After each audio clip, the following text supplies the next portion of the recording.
নমস্কার। আপনাদের মধ্যে যারা যুবশক্তি ভরসা কার্ডের জন্য ওয়েট করছিলে, অবশেষে কি আবেদন চালু হয়ে গেল?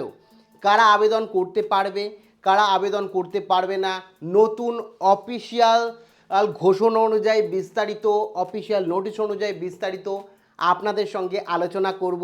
কবে থেকে আবেদন শুরু হচ্ছে, একই সাথে আপনাদের মধ্যে কারা যুবশক্তি ভরসা কার্ডে অ্যাকচুয়ালি আবেদন করতে পারবে। কাজেই আপনারা যারা পশ্চিমবঙ্গের যুবক যুবতী রয়েছে এবং যুবশক্তি ভরসা কার্ডের দরুন মাসে 2000 কিংবা 3000 টাকা সরকারি অনুদান, সরকারি তহবিল থেকে আপনার ব্যাংক অ্যাকাউন্টে পেতে চাইছেন, তারা ভিডিওটি প্রথম থেকে শুরু করে শেষ পর্যন্ত ওয়াচ করুন। এ টু জেড কমপ্লিট ডিটেলসে আলোচনা করব। আবেদন কিভাবে করবেন, কবে আবেদন শুরু হবে, কোথায় গিয়ে করতে হবে, সমস্তটা অ্যাকচুয়ালি আলোচনা করব। কাজেই সম্পূর্ণটা দেখুন। ভিডিওটি ভালো লাগলে অতি অবশ্যই একটি লাইক প্রদান করুন। আমাদের পরিবারের সদস্য না হয়ে থাকলে এই যে কালো রঙের যে সাবস্ক্রাইব বাটন রয়েছে, এই সাবস্ক্রাইব বাটনে ক্লিক করে পাশের এই বেল আইকনে ক্লিক করে অল নোটিফিকেশনে ক্লিক করে রাখুন, যাতে সমস্ত তথ্য সম্পূর্ণ বিনামূল্যে আপনাদের দিয়ে দিতে পারি। আর সরকারি তথ্য একই সাথে সাবস্ক্রাইব করতেও কোনো রকম টাকা লাগে না, কাজে অবশ্যই সাবস্ক্রাইব করে রাখবেন। তো একে একে পুরো বিস্তারিত আলোচনা করি। তো এখানে দেখতেই পাচ্ছেন আপনারা প্রত্যেকে যে যুবশক্তি ভরসা কার্ড সম্পূর্ণ নির্দেশিকা, বেকার ভাতা, স্ট্যান্ড আপ লোন এবং আবেদনের সঠিক নিয়ম, পুরো বিষয়টাই যুবশক্তি নিয়ে আমি এ টু জেড আলোচনা করব আপনাদের সাথে। প্রথমেই বলে রাখি, এই যুবশক্তি ভরসা কার্ড কি? রাজ্যের বেকার যুবক যুবতীদের সাবলীল করতে মুখ্যমন্ত্রী শুভেন্দু অধিকারীর নেতৃত্বাধীনে নতুন রাজ্য সরকারের একটি যুগান্তরকারী পদক্ষেপ, যেখানে বেকার যুবক যুবতীরা যারা হয়তো পড়াশোনা করেছে, ন্যূনতম মাধ্যমিক পাশ করেছে এবং এই মুহূর্তে দাঁড়িয়ে কর্মহীনতার সাথে ভুগছে, তারা যাতে অ্যাকচুয়ালি, সেটা ছেলে হোক কিংবা মেয়ে হোক, প্রত্যেকে যাতে এই যুবশক্তি প্রকল্পের দরুন একটা আর্থিক সুবিধা পায়, যার দ্বারা তারা সাবলীল হতে পারে, যার জন্য রাজ্যের মুখ্যমন্ত্রীর এই নতুন উদ্যোগ। স্থায়ী আর্থিক সহায়তা, চাকরি না পাওয়া পর্যন্ত প্রতি মাসে একটা নির্দিষ্ট পরিমাণ অ্যামাউন্ট ভাতা,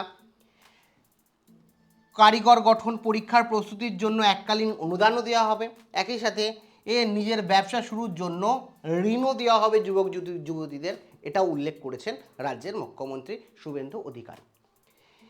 এবার একে বলে রাখি, নীতিগত বদল আগের চেয়ে কোথায় আলাদা। আগে একটা প্রকল্প ছিল, আপনারা জানেন, যুবসাথী প্রকল্প। যুবসাথী প্রকল্পই এখন পরিবর্তন হয়ে নাম হয়েছে যুবশক্তি প্রকল্প বা যুবশক্তি ভরসা কার্ড। আগে 1500 টাকা করে আগের সরকার দিত যুবসাথী প্রকল্পের দরুন। এখন নতুন প্রকল্প যেটা যুবশক্তি ভরসা কার্ড বা যুবশক্তি প্রকল্প, সেখানে কেউ কেউ 2000 পাবে, কেউ কেউ 3000 টাকা পাবে। ভাতার মেয়াদ কি সর্বোচ্চ 5 বছর ছিল, কিন্তু সরকার টেকেনি, সেই কারণে 2-3 মাসই পেয়েছে। আর স্থায়ী কর্মসংস্থান বা চাকরি না পাওয়া পর্যন্ত চিরতরে আপনি পাবেন, যতদিন এই সরকার থাকবে।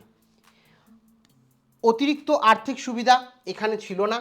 এখানে এককালীন 15,000 টাকার জন্য আপনি লোন নিতে পারেন। যদি চান যে না এটা নেব না, আমি এককালীন 15,000 টাকা লোন নিয়ে নিজে ব্যবসা করব, সেটাও কিন্তু এককালীন 15,000 টাকা আপনি ব্যবসার জন্য লোন পেতে পারবেন।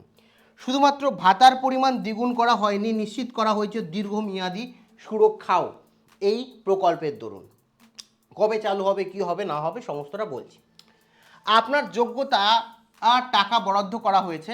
সিলভার স্তর আমরা যদি বলি, যে মাধ্যমিক বা উচ্চ মাধ্যমিক যারা পাশ করেছেন তারা প্রতি মাসে 2000 টাকা করে পাবেন। মাধ্যমিক বা উচ্চ মাধ্যমিক যারা পাশ করেছেন প্রতি মাসে 2000 টাকা করে সরকারি অনুদান পাবেন।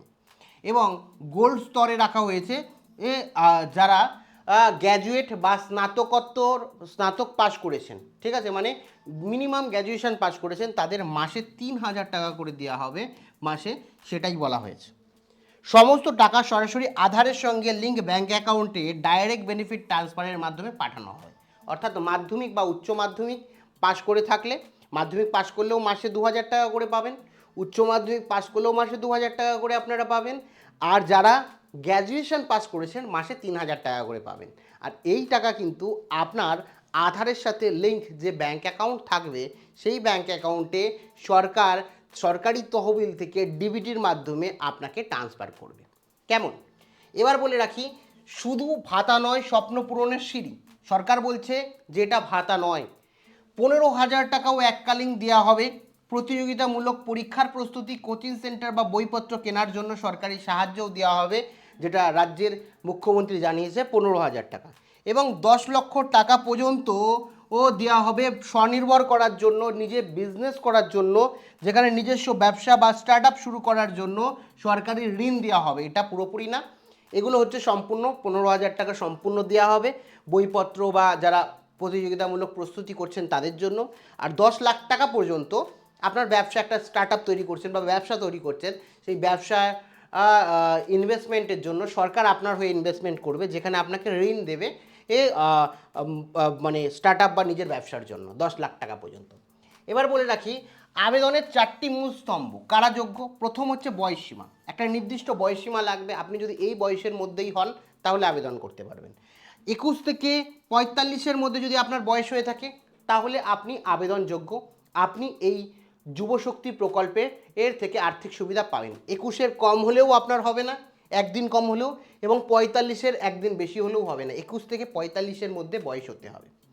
এবার শিক্ষাগত যোগ্যতার কথা যদি বলি, ন্যূনতম মাধ্যমিক বা সমবয়সী পাশ উত্তীর্ণ হতে হবে। আমি বলে দিলাম যে মাধ্যমিক পাশ হলেও ন্যূনতম পাবেন, গ্র্যাজুয়েশন পাশ হলেও পাবেন, মাধ্যমিক উচ্চ মাধ্যমিক পাশ হলে 2000, গ্র্যাজুয়েশন পাশ হলে 3000 পাবেন।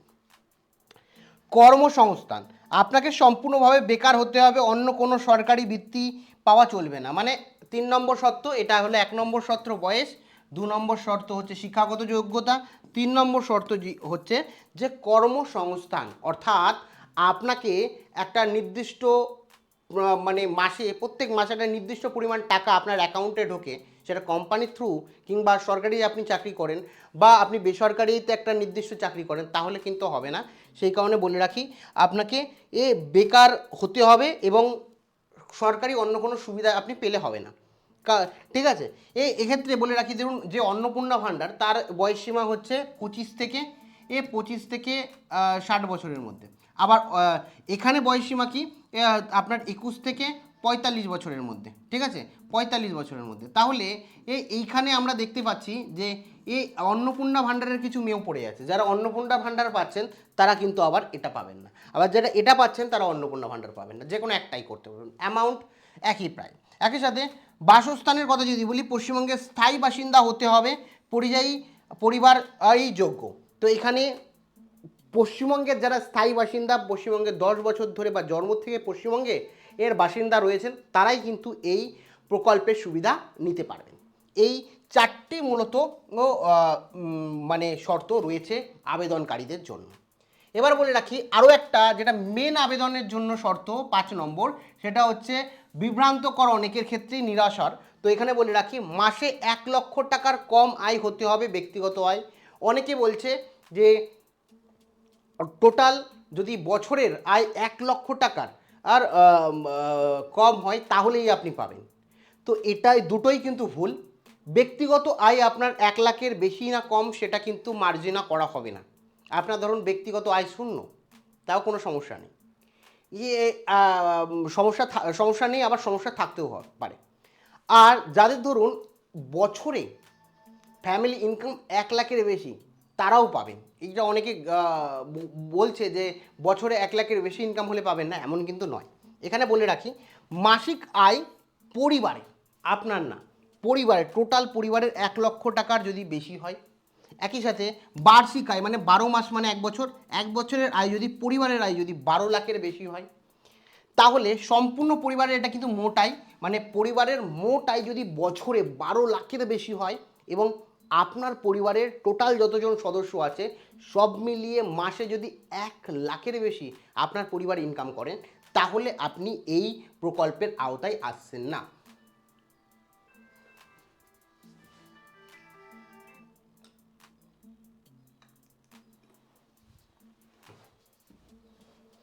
রাজ্যের অধিকাংশ বেকার যুবক যুবতী এই আয়ের সীমা মধ্যে পড়েন, ফলে এই প্রকল্পে অন্তত পরিধি অন্তত ব্যাপক। বেশিরভাগ মানুষ কিন্তু নেই, এরকম নেই যে 1 লাখ টাকার উপরে মাসে ইনকাম করে।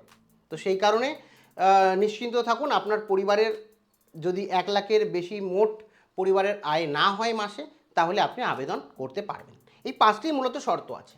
আবেদনের পোর্টাল খোলার আগে যা যা গুছিয়ে রাখবেন: আবেদন, আধার কার্ড অবশ্যই ব্যাংকের সাথে ডিবিডি লিঙ্ক করে রাখুন, এখনই করে রাখুন। রাজ্যের যত প্রকল্প আছে সব প্রকল্প কিন্তু ডিবিডির মাধ্যমেই আপনি পাবেন এখন থেকে আধার কার্ডের সাথে।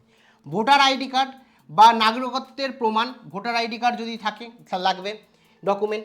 1 নম্বর বললাম আধার কার্ড, 2 নম্বর ভোটার কার্ড, 3 নম্বর হচ্ছে বয়সের প্রমাণপত্র বা বার্থ সার্টিফিকেট বা মাধ্যমিকের অ্যাডমিট, যে কোনো একটা দিতে পারেন। বার্থ সার্টিফিকেট থাকলে দেবেন, মাধ্যমিকের অ্যাডমিট থাকলে দেবেন। বয়স যাতে 21 থেকে 45-এর মধ্যে সেটা দেখা হবে। 4 নম্বর কি, শিক্ষাগত যোগ্যতা, আপনার মাধ্যমিক বা উচ্চ মাধ্যমিক বা হায়ার কোয়ালিফিকেশনের যে সার্টিফিকেট রয়েছে সেই সার্টিফিকেট লাগবে। 5 নম্বর লাগবে পাসপোর্ট সাইজ একটি রঙিন ছবি। ঠিক আছে, এখানে আপনার এমপ্লয়মেন্ট এক্সচেঞ্জ কার্ড আছে কি না সেটা কিন্তু অফিসিয়াল পোর্টালে চালু হওয়ার পর নির্দেশিকায় জানা যাবে। এবং এমপ্লয়মেন্ট এক্সচেঞ্জ কার্ড হচ্ছে আপনি যে এখনও চাকরি করেন না তার একটা প্রমাণ। সেই কারণে অবশ্যই এমপ্লয়মেন্ট এক্সচেঞ্জ কার্ড বানিয়ে নিন। কীভাবে বানাবেন? অনলাইনেই ফোন দিয়ে এখনই আবেদন করতে পারেন। এমপ্লয়মেন্ট এক্সচেঞ্জ কার্ডের ভিডিও করা আছে, যারা এখনও পর্যন্ত আবেদন করেননি এখনই আবেদন করে এক্সচেঞ্জ কার্ড বানিয়ে নিন। শুধুমাত্র এই প্রকল্পের জন্য না, সারা জীবন ওটা কাজে লাগবে। আপনার আর একবার বানিয়ে নিলে সারা জীবন কাজে লাগবে এবং চাকরির অফারও আসবে, সরকারি বেসরকারি চাকরিরও অফার আসবে সরকারের তরফ থেকে, যেটা আপনি অন্যদের থেকে এক ধাপ এগিয়ে থাকবেন। তো সেই কারণে যারা আবেদন করেননি এখনই আবেদন করুন। প্রথম কমেন্টে এই ভিডিওর প্রথম কমেন্টে আমি লিঙ্ক দিয়ে রাখবো, এই লিঙ্কে ক্লিক করে এখনই আবেদন করে নিন। তো এটা হলো। এবার বলে রাখি, সোশ্যাল মিডিয়ায় কিন্তু একটু গুজব ছড়াচ্ছে, এদিকে কান দেবেন না। সোশ্যাল মিডিয়া বিশেষ করে ফেসবুক, ইউটিউবেও কিছু মানুষ রয়েছে যারা গুজব ছড়াচ্ছে। এবং আমরা ফেসবুকে দাবি করা হচ্ছে যে 22 বা 24 তারিখ বা 26শে জুলাই থেকে আবেদন শুরু হবে। তো এটা কিন্তু সম্পূর্ণ ভিত্তিহীন, কোনো সত্যতা নেই এর মধ্যে। এখনও কোনো অফিসিয়াল পোর্টালের লিঙ্ক জারি করা হয়নি। অফিসিয়াল পোর্টাল কোনটা আমি দেখাচ্ছি। সতর্কতা, সোশ্যাল মিডিয়ায় পাওয়া কোনো অজানা লিঙ্কে ক্লিক করবেন না, নিজের ব্যক্তিগত বা ব্যাংকের তথ্য দেবেন না, তাহলে কিন্তু আপনি প্রতারণার শিকার হতে পারেন। ঠিক আছে, তো এক্ষেত্রে যেটা এক্স্যাক্ট এই মুহূর্তে বিভিন্ন সোশ্যাল মিডিয়ায় না, বিভিন্ন সংবাদ মাধ্যমে শোনা যাচ্ছে, সেটা আমি বলছি যে কবে থেকে চালু হচ্ছে। তাহলে আবেদন কবে থেকে শুরু হবে? দেখুন, 22শে জুন রাজ্যের বাজেট আনুষ্ঠানিকভাবে ঘোষণা হয়েছিল।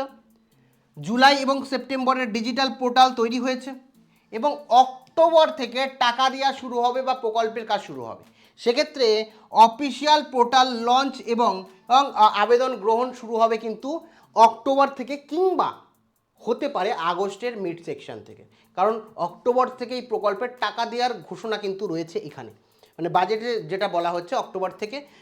বাজেটের পর মুখ্যমন্ত্রী বলছে অক্টোবর থেকে টাকা দেওয়া শুরু হবে। টাকা দেওয়া শুরু হওয়া মানে কিন্তু আবেদন আগে করতে হবে, সে কারণে আগস্ট থেকে আবেদন শুরু হতে পারে। ঠিক আছে, আগস্টের 1 তারিখ থেকে আবেদন জমা পড়ার পর প্রতিটি প্রার্থীকে পুনরুদ্ধার যাচাই করা হবে এবং তথ্য ভুল প্রমাণিত হলে তৎক্ষণাৎ আবেদন বাতিল হবে। সমস্তটা সঠিক তথ্য দিয়েই আপনি আবেদন করবেন। এবার বলে রাখি, আপনার পরবর্তী পদক্ষেপ কি হবে এই মুহূর্তে। নথিগুলো আজই নিশ্চিত করে আপনি আধারে ডিভিডি করে রাখুন। যে সমস্ত ডকুমেন্ট বললাম সেগুলো রেডি করুন।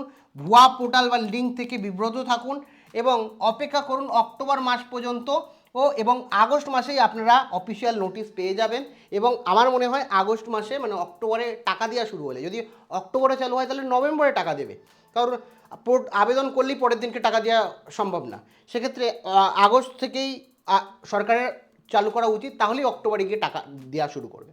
ঠিক আছে, প্রথম সারির যে সংবাদ মাধ্যমগুলো রয়েছে তাদের অনুযায়ী কিন্তু আগস্ট মাসেই টাকা আবেদন শুরু হবে এবং অক্টোবর মাস থেকে টাকা দেওয়া শুরু হবে। এবার অক্টোবর মাসেই যদি শুরু হয় তাহলে বুঝতেই পাচ্ছেন, তাহলে অক্টোবর মাসেও আপনারা টাকা পাবেন না। আমার মনে হয় রাজ্য সরকারকে আগস্ট মাসে শুরু করা দরকার। আপনাদের কি মতামত অবশ্যই জানাবেন। এবার অফিসিয়াল ওয়েবসাইট যদি হয়, আপনারা যদি এখানে চলে যান, অফিসিয়াল ওয়েবসাইট গুগলে গিয়ে আপনি সার্চ করুন যে যুব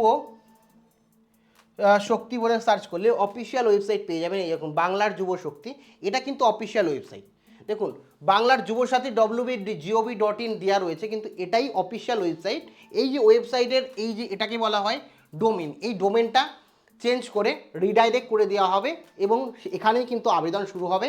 ইন্টারফেসও আপনারা দেখতে পাচ্ছেন চেঞ্জ হয়েছে। আর www.gov.in, ডব্লিউবি মানে বুঝতে পারছেন এর পশ্চিমবঙ্গ সরকার, জিওভি মানে সরকারি ওয়েবসাইট, এটা সরকারি ওয়েবসাইট, এটাই কিন্তু অফিসিয়াল ওয়েবসাইট। এখনও নোটিশ বা কিছু চালু হয়নি, আমাদের রাজ্যের মুখ্যমন্ত্রীর ছবিও রয়েছে। এটা এই অ্যাক্সেস অন্য কেউ পাবে না, কোনো প্রাইভেট মানুষ পাবে না, এটা সরকারের দপ্তরেরই ওয়েবসাইট, যার কারণে জিওভি দেওয়া আছে। কারণ এই ডোমেন একমাত্র সরকারি সরকারি এই ডোমেন নিতে পারে, প্রাইভেট কোনো মানুষ এই ডোমেন নিতে পারে না। যারা জানে তারা জানে, আর যারা জানে না তাদের উদ্দেশ্যে জানিয়ে রাখলাম।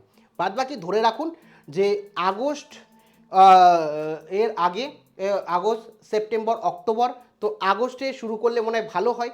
কোনো ক্ষেত্রে দেখা গেল সেপ্টেম্বরও শুরু হতে পারে, তাহলে অক্টোবরে আপনারা টাকা পাবেন। যেহেতু বলছে অক্টোবর থেকে টাকা দেবে, তো আগস্ট সেপ্টেম্বরের মধ্যেই কিন্তু আবেদন শুরু হওয়ার কথা। বাদবাকি সরকারের এদিকে নজর দেওয়া উচিত, কারণ যুবক যারা রয়েছে তাদেরও কিন্তু এতদিন ধরে প্রকল্প চালু না হওয়ায় যে ভাতাটা তারা পাচ্ছিল তারা কিন্তু পাচ্ছে না। বাদবাকি আপনাদের এ বিষয়ে কি মতামত রয়েছে? কোনো কিছু জিজ্ঞাসা করার থাকলে বা কোনো কিছু মতামত জানানোর থাকলে বা সরকারকে কিছু বলার থাকলে অবশ্যই কমেন্ট সেকশানে কমেন্ট করে জানাতে ভুলেন না। Thank you.